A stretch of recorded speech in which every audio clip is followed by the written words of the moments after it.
Varuna.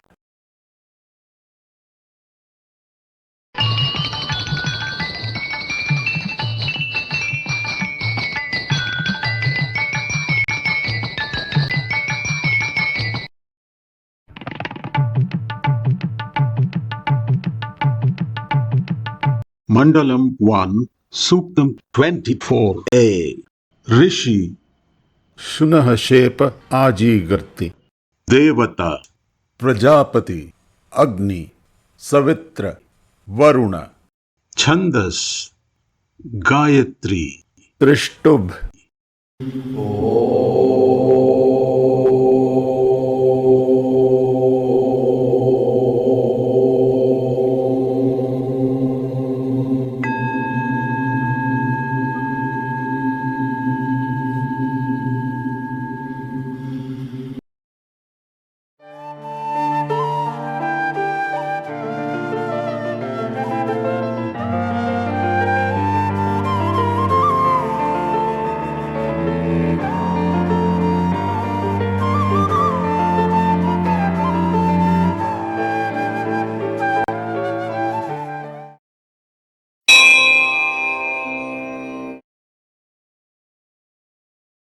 Mandalam 1, Suktam 24, Rik 1.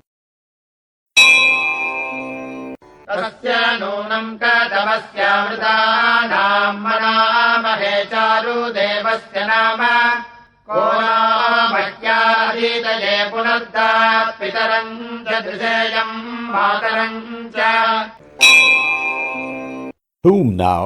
Which one of the many divine, beautiful name of immortals we set mind on, and who gave us to great Aditi, so I see again father and mother?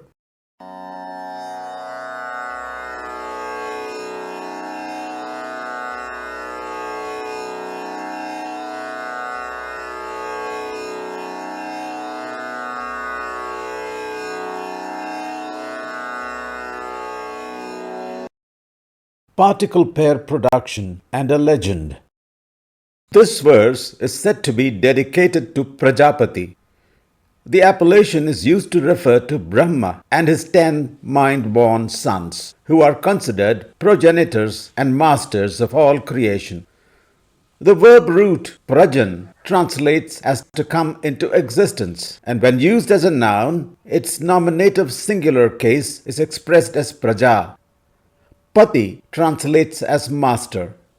Hence, Prajapati is interpreted as master of that which comes into existence.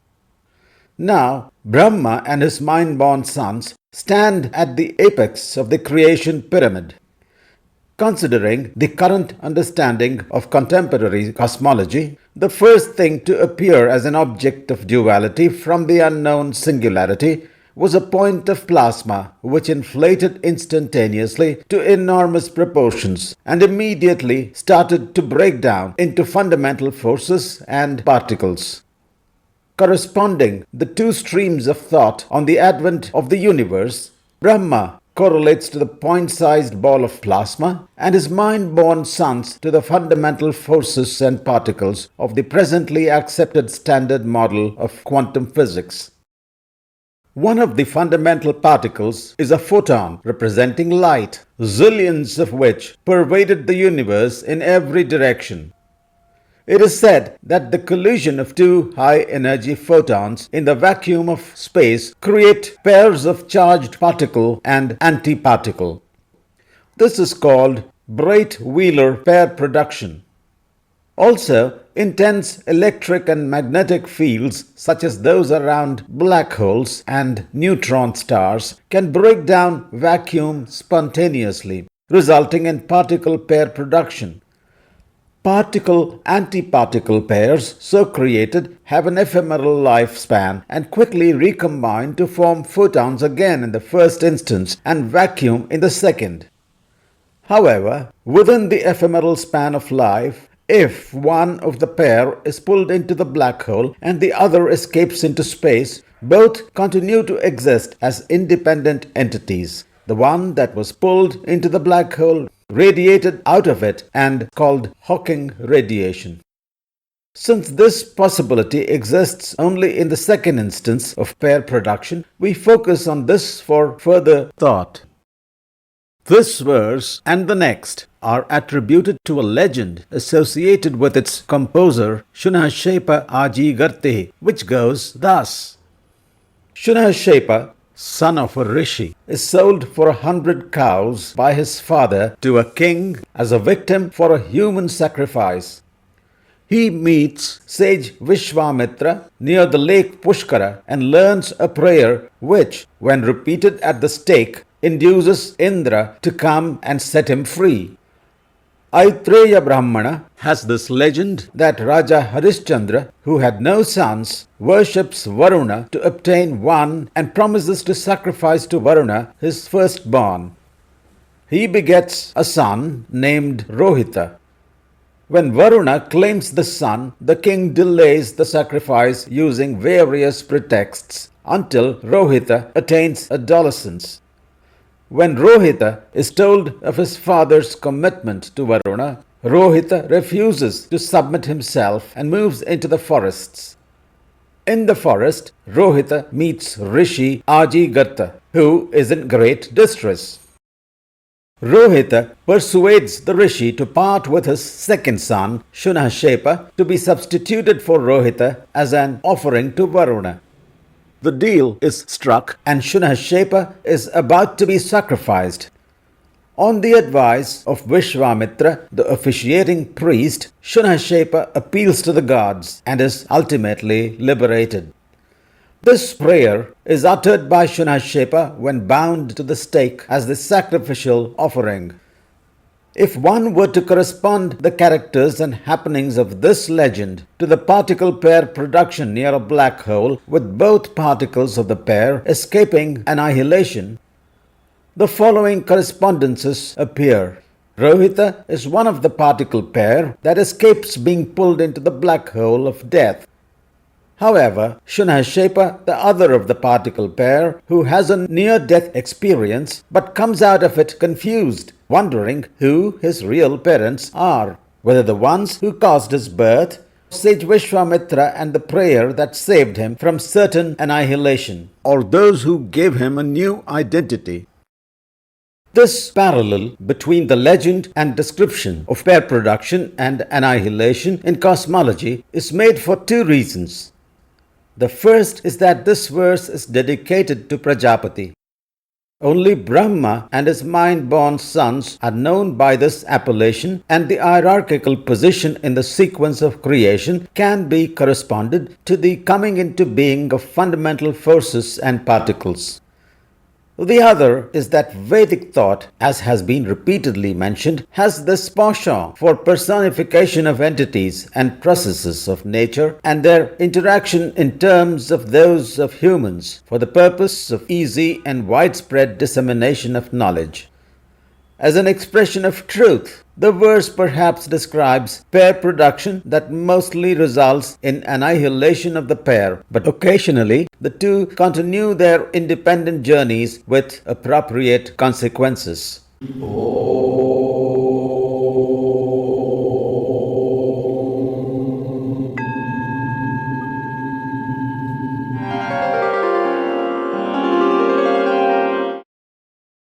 Mandalam 1, Suktam 24, Rik 2. अग्नेर्वयम् प्रथमस्यामृतानाम् मनामहे चारुदेवस्य नाम no मह्या अदीतये पुनर्दात् पितरम् दर्शेयम् मातरम् च.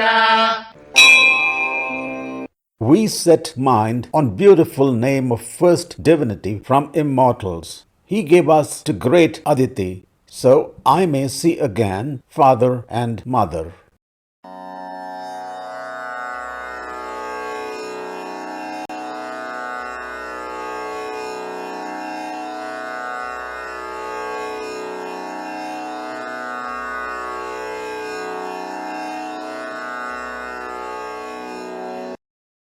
The innate eagerness of mortals to straddle two worlds. The self-interrogation of Shunashepa the element of mass equivalent ejected out from the black hole, leads him to the answer that it was Agni, the impeller of all activities, and Aditi, the expression of the force that made ionically bonded compounds of nature. See Mandalam 1, Suktam 19, Rik 3. Made the new Shunashepa, he recognizes his father, Agni, and mother, Aditi, again. This story is perhaps a reflection of how important it is for an object to be aware of its identity, without which it is completely lost in duality. It may also be a reflection upon the notion that the eagerness in mortals for universal consciousness may not be construed as a desire to escape duality.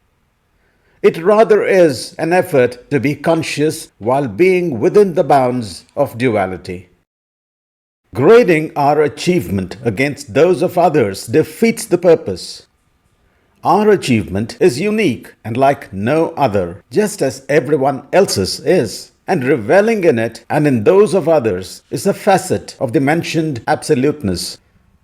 This notion is possibly the basis of the adage which asserts that all paths lead to the Supreme, and they do indeed. The yardstick to measure any achievement is not the result alone. It is principally the experience of every moment lived. As we progress towards its intended point of completion, the completion itself being just a corollary, only another point among the multitude of others that marked the effort.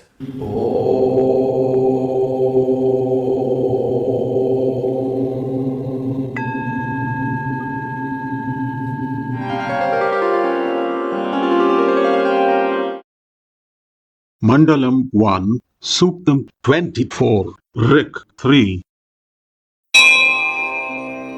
अभित्वा देव सवितरीशानं वार्याणां सदा वन्भागमीमहे. Upon you, divine Son, master of all that is precious, always animating, we desire a share.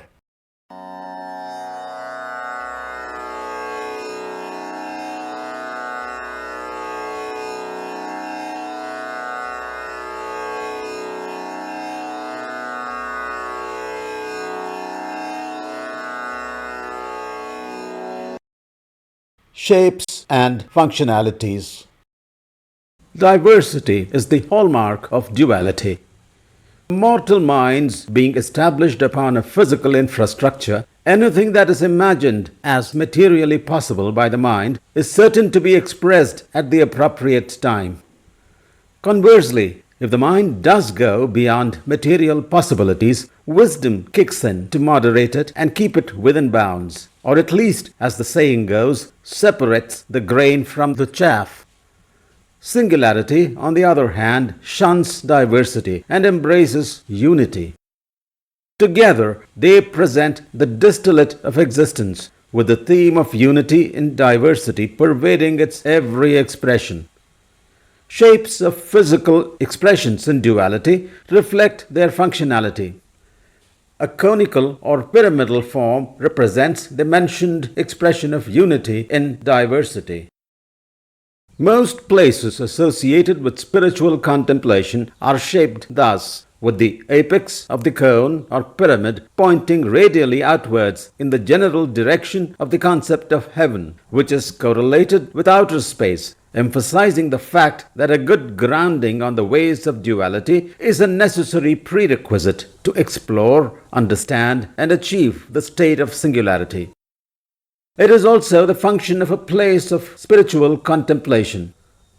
The functionality of the sun, on the other hand, is that of spreading light in all directions in equal measure to disseminate truth and discernment everywhere. The ideal shape for this functionality is a sphere, and so is the sun spherical. Sacrificial altars, too, are shaped differently depending on the objective of the sacrifice being made. The shape that best represents the objective is selected. The voicing of the desire for a share of the sun's precious bounties on offer is actually a declaration that the sun does provide everyone their deserved share.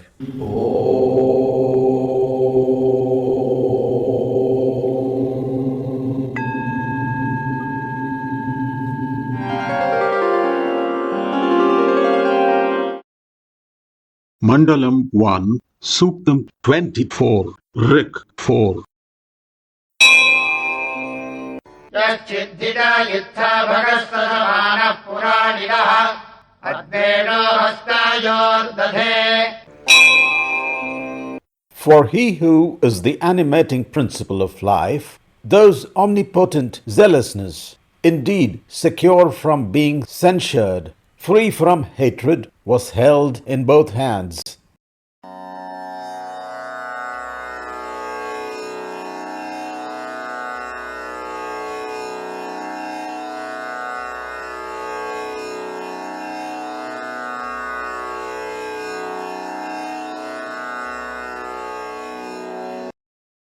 Sunlight and its reach. The verse enumerates the benefits of understanding and living the truth that is distributed in its omnipotent zealousness and benevolence by the sun. Firstly, this approach to living secures us from being censured on the basis of our actions, and even if unreasonably censured, truth grants us the strength to confidently face it and take it in our stride upon the conviction that we have not been wrong. Secondly, it makes us free from hatred, as truth has no place for either hatred or affection. Truth only cares for one thing, and that is the script of existence, which is not biased towards or against any individual, object, or action. And the truth that the sun distributes only caters to this need. It may seem that the sun also shines radiantly as an ideal of behavior and functioning for others to imbibe. Though this can only be a utopian visualization, if all mortals imbibe this purported behavioral patterns of the sun, existence will be a blissful place with no inequality, no pain, no want, no unhappiness. Existence will then become a singularity, which it can never be, for it is inequality, pain, and discomfort that drives duality, and are its necessary and inevitable constituents, the sun itself being subject to it to function the way that it does. Dwelling on shapes that represent functionality, the planar projection of a sphere is a circle representing cyclicality of expression in nature, a diameter indicating the inevitability of happenings that are exactly opposite in their characteristics, represented by its ends.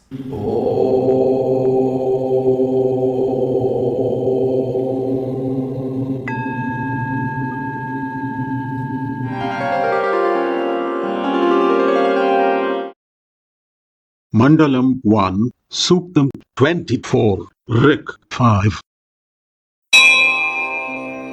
भक्तस्य ते भयमुदासे मतवावसा मूर्धानम् राय आरभे. We would like to obtain from fortune favored with protection to attain to summit of wealth.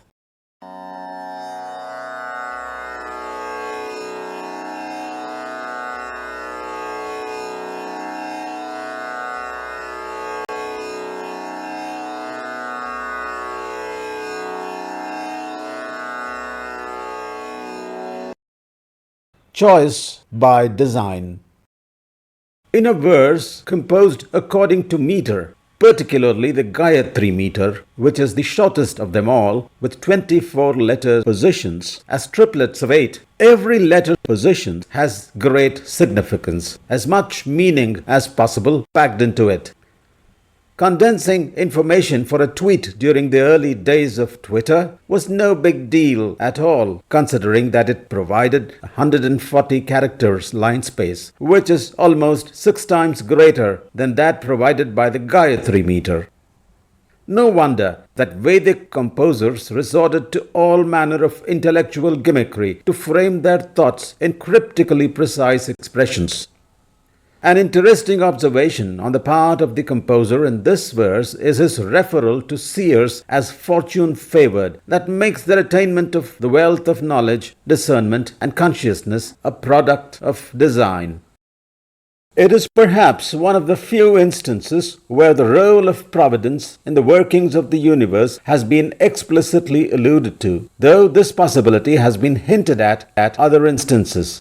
The predominant transactional approach has been one of entreaty or exhortation. This verse lends itself to be interpreted as saying that seers are not by choice. The argument then applies to every mortal, and no mortal, or what it does, is by choice. Words like choice or belief have no meaning or role to play in the true understanding of truth. They remain instruments of narratives on truth, born of ignorance and untruth. Revisiting the verse further consolidates this thought. If the extended phrase, fortune favored with your protection, is dwelt upon, the allusion to protection refers to the script of the universe faithfully implemented by the divinities that ensures expression of design to the last dot.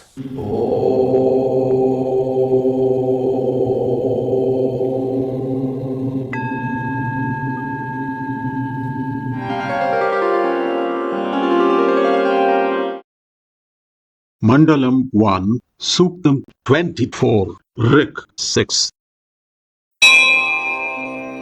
न हि ते क्षत्रम् न दहो न मन्यम् वयश्चरामि पतयन्त आपोः नेमापो अनिमिषम् चरम् तेर्न एवातस्य प्रविनन्त्यध्वम्. Even not those flying birds, not these waters steadfastly moving, not those inferred immense power of wind had attained your might, not strength, certainly not zeal.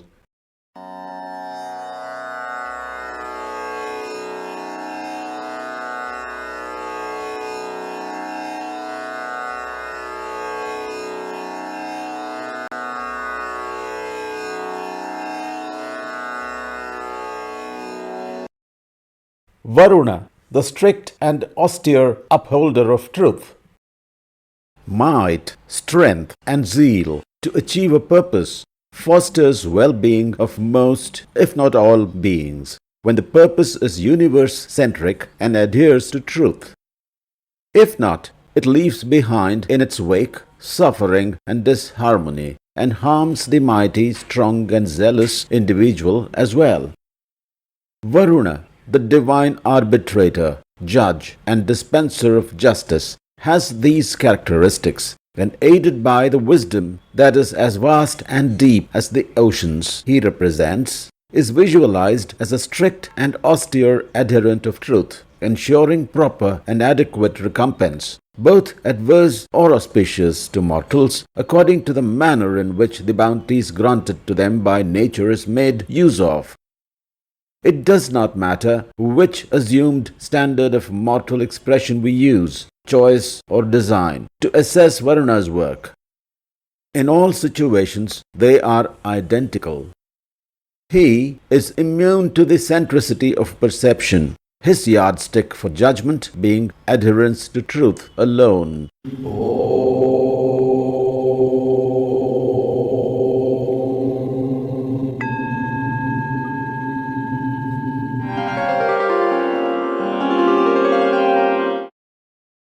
Mandalam 1, Suktam 24, Rik 7. राजा वरुणो मनस्योध्वम् स्तूपम् ददते भूतदक्षः दीलीयास्तुरुपरि बुद्धयेषामस्मे अन्तर्निहिताः केतवस्युः. King Varuna, pure-minded, holds in bottomlessness erect summit of tree. It stands below, lowest part above. May discernment be placed within in us.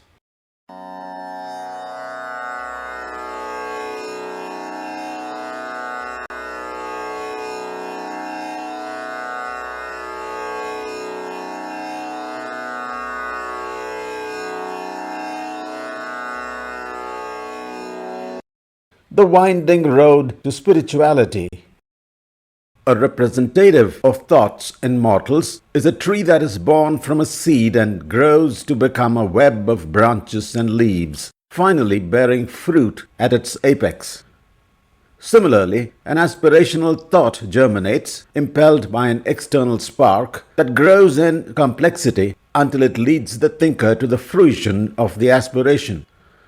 Varuna is said to hold this thought tree of an aspirant upside down, where the roots that are above the waters seek for the means to support its aspirational quest. The branches and leaves that represent the results of the aspirant's actions made to progress on his path towards the goal are below waters and are subject to constant scrutiny by Varuna for their adherence to truth. As there is always this uncertainty about when the aspirant may be successful in his quest, the fruit borne by the tree of thought is said to be secreted away in the bottomless depths of Varuna.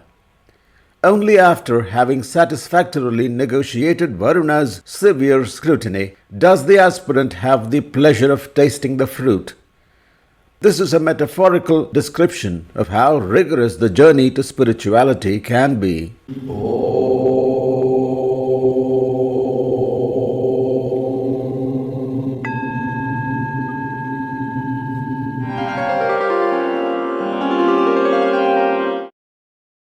Mandalam 1, Suktam 24, Rik 8. पुरम् विराजा वरुणश्चकार सूर्याय पन्थामन्वेतवावो अपदे पादा प्रतीघातमेकरुतापवक्ता हृदया विधश्चिते. For King Varuna had made for the sun wide path of such extent to follow. Besides, for footless he made to place feet, and warned off even those emotionally distressed.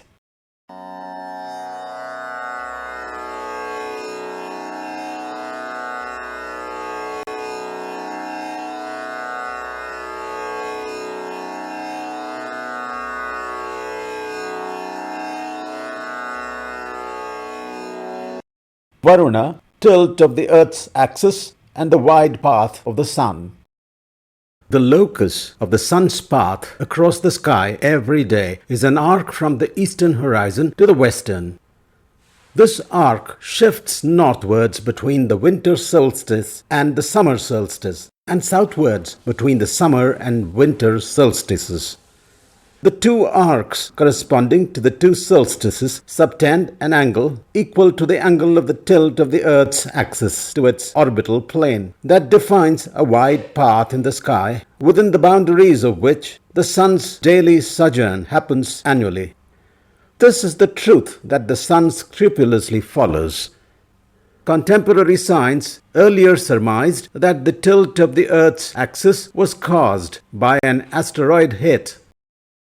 Researchers now say that oceans and their geographical spread have a role to play in the axis tilt, which corresponds to the Vedic thought that it is Varuna who made this wide path for the sun's daily sojourn. The reference to the footless sun is more a reflection upon the sun's physical shape being unlike a human form that can use its feet to move, while the emotionally distressing part is perhaps to do with the dread of mortals of the coming of winter, particularly those living in the temperate and torrid climes.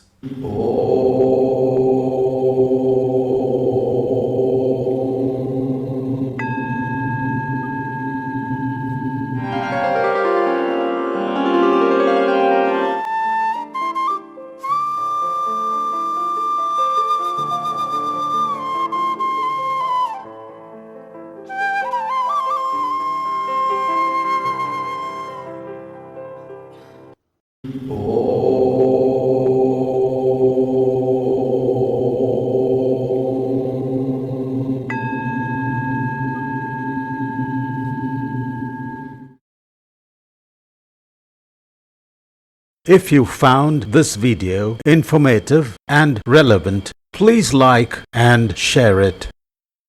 If you would like to see more such videos in this ongoing series, Please do subscribe to the channel. Thank you for viewing.